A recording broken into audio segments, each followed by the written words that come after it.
With this model, we're going to be talking about the opening and closing sides of a joint. So we have the blocks here represent bones, the blue ball here represents the joint capsule. So this could be any joint. For our example today, we're going to be representing it to the first MTP of the big toe. So we have a joint here with a bone on either side, and the bone can go up into extension, which will correlate with the block moving this way, or the bone can go down into flexion towards the sole of the foot. That's going to correlate with this direction. The big toe will be our example, but this applies same concepts to any joint. We have in front of the ankle 2 bones that come together. At the heel, we have a couple bones that come together with space on the inside. So the same concepts of opening and closing sides will apply to all of those joints in the same way. So what we want to think about, when a bone moves relative to another bone, we're moving in a particular direction. In this case, we'll call that big toe extension. We have this side of the joint. This is the underside of the foot, the ball of the foot.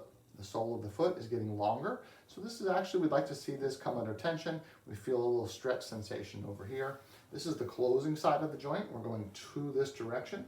So what we'd like to see is that as this tissue is getting shorter, we're actually feeling a muscular contraction and no discomfort on this closing side is our goal.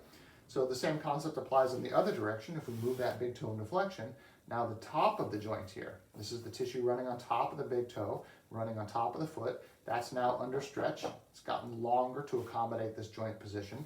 And the tissue under the foot, we'd like to feel muscular contraction, moving the toe in this direction if we were making this movement specifically. Now, a most healthy joint is going to feel a few different things. The first one is we're going to feel a stretch on the opening side. If we don't feel that, there's something about the joint that's not the way we would like it to be. Number 2, we want to feel the muscular effort to move us into this position coming from the closing side of the joint. And number 3, we want to make sure it feels comfortable on the closing side.